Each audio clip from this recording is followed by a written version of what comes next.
In AutoCAD, there are plenty of options by which you can make arc. The most basic one is using 3 points. You can find your arc command on Draw panel of Home tab. And here is the arc. When you click on this arrow, you'll find 11 different methods of making arc. Let's start with 3-point arc. As the name suggests, for making this arc, you need to select 3 different points. So here I have this first point. Click to make the first, then the second point, and then the third point. So this arc will pass through all the 3 points where I've clicked. Okay, let's go and erase this.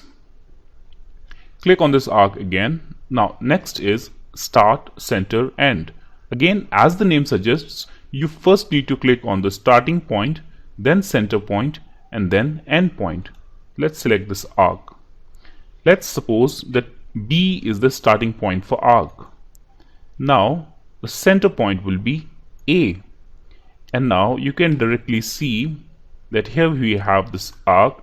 Right now the arc is created in anti-clockwise direction, and when you move to clockwise direction you won't see this arc. But if you want to create this arc in clockwise direction, then press Ctrl key and hold it there, and now if you move in clockwise direction the arc will be created. But the default direction is anti-clockwise and it can be made like this. Now you can also click anywhere in this screen or select angle for making this arc. So I'm clicking here, and here we have this arc. Let's go to the next option, which is start, center, and angle. So here is the start point, which is point B again.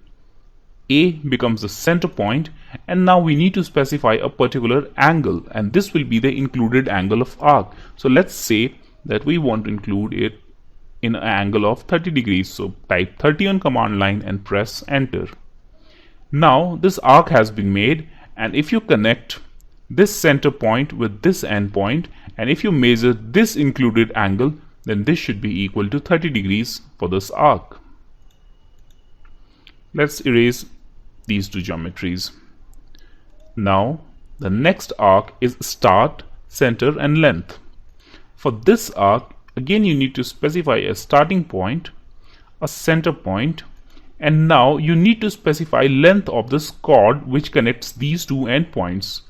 So let's say that I want to make an arc with a chord length of 100 units. So type 100 and press enter.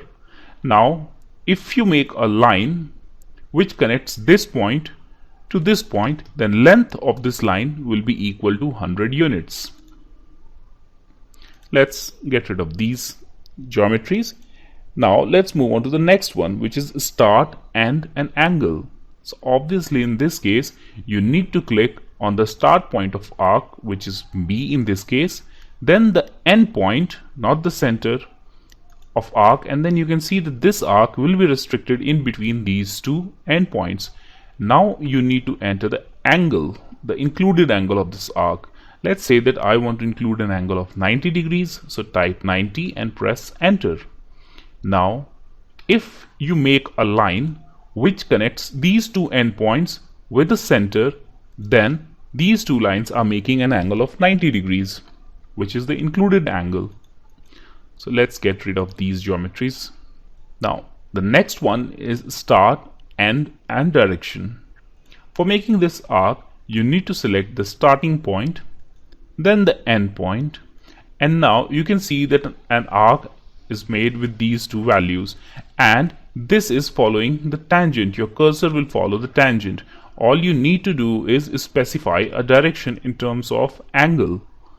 If you want to reverse direction of this arc, then press Ctrl and hold it, and now you can see that the arc will be made in the opposite direction. Now let's specify an angle for this. So I'm specifying an angle of 60 degrees and press enter.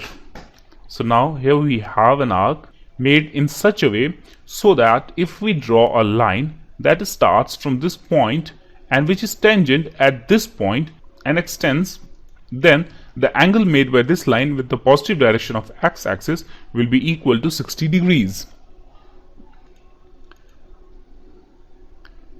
Now let's select start, end, and radius. For this you need to specify starting point of an arc, then end point of an arc, and then the radius of this arc. So obviously you need to select a radius which can be given to this arc. If you select a radius which is too small or too large for this circle, then this arc will not be created. So I'm selecting a radius of 50 units and press enter, and you can directly see that this arc was invalid. AutoCAD was not able to make this arc. Okay, so now I'll select this arc again and I'll click on the starting point and end point, and in this case I'm going to enter a radius value of 100 units and press enter, and here we have our arc with starting point, end point and a radius of 100 units. Okay, let's move on to the next one, which is center, start and end. For this you need to specify first the center point, then the starting point of arc, and then in anti-clockwise direction your arc will be made. All you need to do now is specify the endpoint for this arc, and in this case also if you want to change its direction to anti-clockwise, then you need to keep your control key pressed. So now here we have this arc.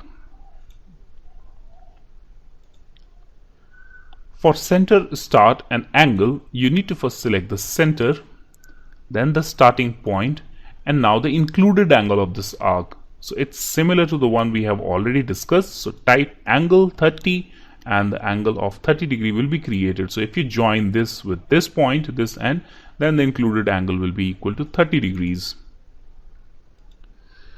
Let's look at center, start and length. In this case, first click on center, then starting point, and now you need to specify the chord length. So again, here in this case I'm specifying a chord length of 120 units and press enter. Now if you connect these 2 points, then the length of this line will be equal to 120 units. Now let's look at this last one, which is continue. When you select continue, your arc will continue from the last drawn arc. Now you can see that this time this arc has been drawn. The next arc will continue from this point. So let's click on continue, and here our arc continues from the last drawn arc, and here we have this continuity will keep on going.